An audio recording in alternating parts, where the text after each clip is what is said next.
इस कड़ी में अगर देखा जाए तो हम IEPF का मतलब आज जानेंगे और किस तरह से जो इन्वेस्टर एजुकेशन और प्रोटेक्शन फ़ंड की मैं बात कर रही हूँ यहाँ पर आपके मतलब की बात क्या है। ये दरअसल शेयरों के रिफ़ंड के लिए 2016 में इसकी शुरुआत की गई थी और शेयर धारकों की जागरूकता बढ़ाने के लिए यहाँ पर जो क्लेम अभी तक नहीं किया गया है, भले वो शेयरों से मिला हुआ डिविडेंड हो, मैच्योर डिपॉजिट हो, डिबेंचर रिफंड हो, ये सारे जो क्लेम्स हैं आप इनको IEPF के तहत ले सकते हैं।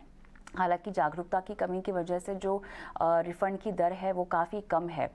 यहाँ पे लगभग 1.8% के आसपास रिफ़ंड की दर है। लेकिन कैसे आप अपने अनक्लेम्ड एसेट्स को क्लेम कर सकते हैं और क्यों ये सारे पैसे इस तरह के फ़ंड में चले जाते हैं, इसी पर आज हम बारीकी से बात करते हैं। और इस पर हमारे साथ बात करने के लिए Sanjeev Bajaj, general manager marketing and communication NISM भी जुड़ गए हैं। संजीव, स्वागत है आपका। और शुरुआत करना चाहूँगी IEPF के मतलब के साथ ही। Investor education and protection fund को 2016 में बनाया गया, लेकिन किस पर्पस से बनाया गया और किस तरह के अनक्लेम्ड एसेट्स, अनक्लेम्ड कमाई जो निवेश के विकल्पों के ज़रिए होती है लोगों की, उसको यहाँ पर रखा जाता है? तो कविता, जैसा आपने बताया, इसका नाम investor education and protection fund है। इसका बेसिक उद्देश्य, जब 2016 में सरकार ने इसकी स्थापना की तो ये देखा गया कि बहुत सारे ऐसे शेयर धारक हैं, शेयर होल्डर्स हैं, जिन्होंने अपने या तो शेयर्स क्लेम नहीं किए हैं, या उनके डिविडेंड वारंट्स रिटर्न हो जाते हैं, या डिवेंचर्स के इंटरेस्ट रिटर्न हो जाते हैं, और ये पैसा कंपनियों के पास पड़ा हुआ है। तो इस क्षेत्र में जागरूकता बढ़ाने के लिए सरकार ने अथॉरिटी की स्थापना की, IEPF अथॉरिटी की स्थापना की 2016 में। और इसका जो मुख्य काम है वो 5 है। पहला तो जो राइटफुल शेयर होल्डर्स हैं उनको डिविडेंड शेयर्स, डिवेंचर्स और उनके इंटरेस्ट दिलाना। दूसरा, इन्वेस्टर एजुकेशन को बढ़ाना, जिससे कि जितने इन्वेस्टर्स हैं वो अपनी राइटफुल डिपॉजिट्स को ले सकें। तीसरा, इसका उद्देश्य था कि अगर आपको किसी भी प्रकार के गलत तरीके से किसी ने आपके शेयर्स का या डिविडेंड का या उनका पैसा निकाल लिया है, तो उनको, जो राइटफुल ओनर्स हैं, उनको दिलाया जा सके। और इसमें अगर किसी प्रकार की कानूनी खर्च होते हैं तो उनको भी जो शेयर होल्डर्स हैं, जो डिवेंचर होल्डर्स हैं, उनको दिया जा सके। इसके अलावा किसी भी प्रकार के जो इंसिडेंटल एक्सपेंसेस होते हैं वो भी शेयर धारकों को वापस कराए जाते हैं।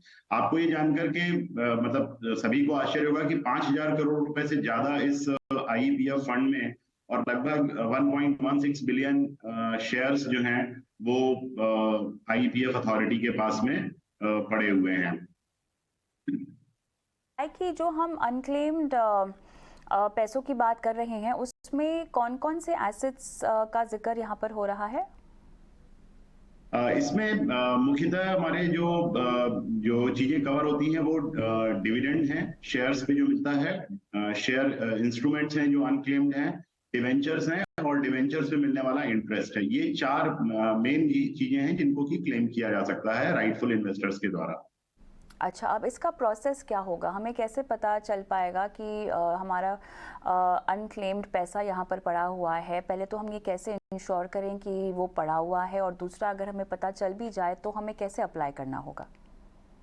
अप्लाई करने के लिए इन्वेस्टर एजुकेशन प्रोटेक्शन फंड की वेबसाइट पे फॉर्म दिए हुए हैं, ऑनलाइन फॉर्म है। IEPF फॉर्म नंबर 5 जो है वो फाइल करना होगा, और साथ ही साथ उसकी हार्ड कॉपी निकाल करके और जो बाकी डॉक्यूमेंट्स हैं वो अटैच करने होंगे। जैसे आइडेंटिटी प्रूफ देना होगा, आपके पास में जो शेयर्स हैं या डिवेंचर्स हैं उनके फिजिकल डॉक्यूमेंट्स होंगे वो देने होंगे, साथ में बैंक अकाउंट डिटेल्स देने होंगे, एडवांस रिसीट देनी होगी। ये सारे देकर के कंपनी में एक ऑफिसर होते हैं जिनके पास में ये सारी जानकारी होती है कि किनका अनक्लेम्ड फंड है, जो कि ट्रांसफर कर दिया है नोडल अधिकारी को, उसके पास में ये दे दिए जाएं, जमा कर दिए जाएं, और वहां से फिर वो कंपनी जो है IEPF को भेजेगी, और जांच के बाद में वो क्लेम राइटफुल इन्वेस्टर को मिल जाएगा। यहाँ पर बहुत सारे सिनेरियोज हैं जो मैं चाहती हूँ संजीव जी हम कंसिडर करें। एक सिनेरियो तो ऐसा कि अगर आपके पास किसी भी तरह का प्रूफ ना हो, दस्तावेज के लिहाज से अगर देखा जाए कोई फिजिकल डॉक्यूमेंट ना हो, तो आपको वो पैसे, वो राशि कैसे मिलेगी? अगर एसेट ओनर की मृत्यु हो जाती है तो आप कैसे क्लेम कर सकते हैं? अलग अलग सिनेरियो जहाँ पर मामला अटक सकता है, वो हमें बताएं। तो सबसे बड़ी चैलेंज यही आती है कि बहुत सारे ऐसे एग्जिस्टिंग शेयर होल्डर्स हैं जिनके पास में फिजिकल डॉक्यूमेंट्स नहीं है, उन्होंने डीमैट भी समय रहते नहीं कराया है। उस केस में अगर वो किसी भी प्रकार से कंपनी से, अगर वो आरटी जो उनके share transfer registrar and share transfer agent हैं, उनके पास जो प्रक्रिया है उसको पूरा करके अगर वो डॉक्यूमेंट्स के डुप्लीकेट निकलवा सकते हैं ऑथेंटिक तरीके से, तो वो अपना क्लेम सबमिट कर सकते हैं। वो बिना डॉक्यूमेंट्स के क्लेम कर पाना बहुत मुश्किल है, और क्योंकि ये इस्टेब्लिश कर पाना कि वो वास्तव में ओनर हैं बिना एक्चुअल डॉक्यूमेंट के संभव नहीं है। इसलिए ये प्रयत्न करना पड़ेगा इन्वेस्टर्स को कि वो कंपनी से अपने ओनरशिप के डॉक्यूमेंट्स, शेयर्स के डॉक्यूमेंट्स निकलवा सकें। दूसरा, अगर सिनेरियो जो आपने बोला कि अगर किसी राइटफुल ओनर की मृत्यु हो जाती है, तो उस केस में दो सिचुएशन होती है। पहला कि जो उसके लीगल हेयर हैं वो उस क्लेम को लेना चाहते हैं, और दूसरा सिनेरियो है कि वो किसी अन्य व्यक्ति के साथ में ज्वाइंट होल्डर हैं।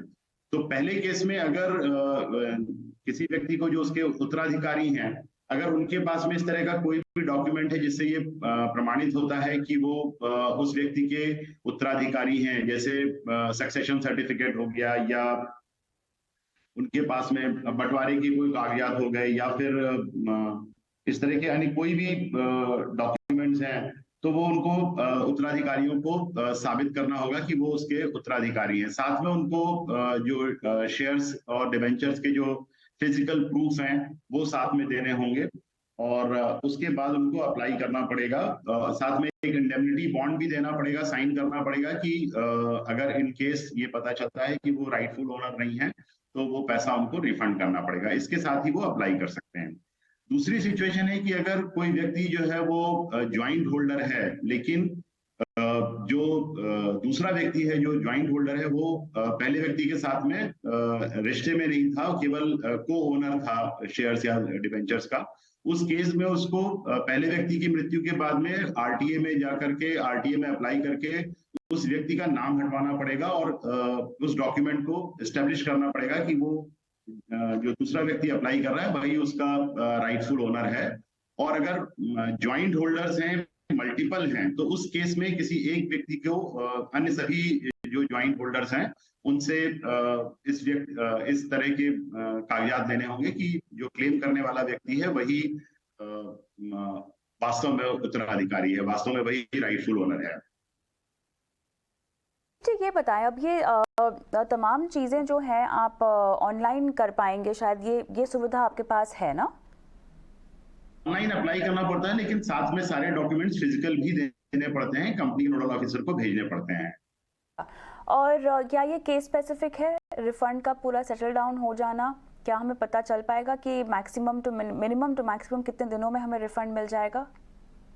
हाँ, ये केस टू केस होता है, लेकिन ये डिपेंड करता है कि डॉक्यूमेंट कितने क्लियर हैं। अगर डॉक्यूमेंट्स में किसी भी प्रकार की प्रॉब्लम नहीं है, तो राइटफुल ओनर को बहुत जल्दी क्लेम मिल जाते हैं। लेकिन अगर डॉक्यूमेंट्स में क्लियरिटी नहीं है, अगर वो सारे डॉक्यूमेंट्स जो रिक्वायर्ड हैं अगर वो उचित तरीके से बने हुए नहीं है, उस केस में समय लग सकता है, क्योंकि मल्टीपल कम्युनिकेशन होगा, वो डिमांड की जाएगी कागजात सही कराने के लिए। इसलिए मतलब अगर एक भी कागज आपके पास ना हो, प्रूफ ना हो, तो मामला अटक सकता है, मतलब पूरी अर्जी रिजेक्ट भी हो सकती है। प्रूफ नहीं है तो क्योंकि ऐसा बहुत सा हो सकता है, क्योंकि आपको मालूम है कि बहुत सारे फ्रॉडुलेंट लोग बैठे होते हैं जो कि इन सारी अपॉर्चुनिटीज को इनकैश करने के लिए लगे होते हैं। इसलिए सरकार की ये जिम्मेदारी बन जाती है, अथॉरिटी की ये जिम्मेदारी बन जाती है कि पैसा केवल जो उचित शेयर होल्डर है या उसके जो राइटफुल ओनर्स हैं उन्हीं को मिले। जी, ऐसा ना हो इसके लिए हमें क्या क्या चीजें सुनिश्चित करनी चाहिए अपनी पूरी इन्वेस्टमेंट जर्नी में? अपनी इन्वेस्टमेंट जर्नी में सबसे पहले तो हर व्यक्ति को समय समय पे, जैसे आज हमारे लिए जरूरी हो गया। बहुत सारे मैं ऐसे लोगों को जानता हूँ जिन्होंने आज तक अपने ये सोच करके सर्टिफिकेट डिमांड नहीं कराए हैं कि अरे चलो अभी क्या जरूरत है, हो जाएगा। लेकिन अगर उन्होंने नहीं कराए हैं तो आगे चल के उनके पास में समय नहीं होगा, क्योंकि सरकार ने इसके संबंध में नियम बदल दिए हैं। फिर बहुत सारे केसेस में ऐसा होता है कि लोग नॉमिनी को इन्फॉर्म नहीं करते हैं, नॉमिनी नहीं बनाते हैं, और उस केस में भी अगर किसी व्यक्ति की मृत्यु हो जाती है या वो इस स्थिति में नहीं होता है कि खुद क्लेम कर सके, तो नॉमिनी ना होने की वजह से भी किसी को क्लेम नहीं मिल पाता है। तीसरा सबसे बड़ी जानकारी, जो सबसे अधिक जागरूकता का अभाव है, वो ये है कि आज भी व्यक्ति अपनी फाइनेंशियल इंफॉर्मेशन अपने परिवार के साथ शेयर नहीं कर सकता। उसके कई कारण होते हैं, नहीं करते हैं। लेकिन मेरा ये मानना है कि व्यक्ति को अपनी संपत्तियों की जानकारी अपने परिवार के साथ में शेयर करनी चाहिए, अपनी जानकारी पूरे परिवार के साथ में रखनी चाहिए, जिससे कि इस तरह की किसी भी अनटुवर्ड सिचुएशन में वो परिवार जो है वो आपके संपत्तियों को क्लेम कर सके। चलिए संजीव जी, काफ़ी विस्तार से आपने आईईपीएफ की पूरी जानकारी दर्शकों को दी। बहुत बहुत धन्यवाद आपका इस खास पेशकश में आज शामिल होने के लिए। और इसी के साथ हम रुकेंगे छोटे से ब्रेक के लिए, और ब्रेक के उस पार दर्शकों के सवालों के जवाब।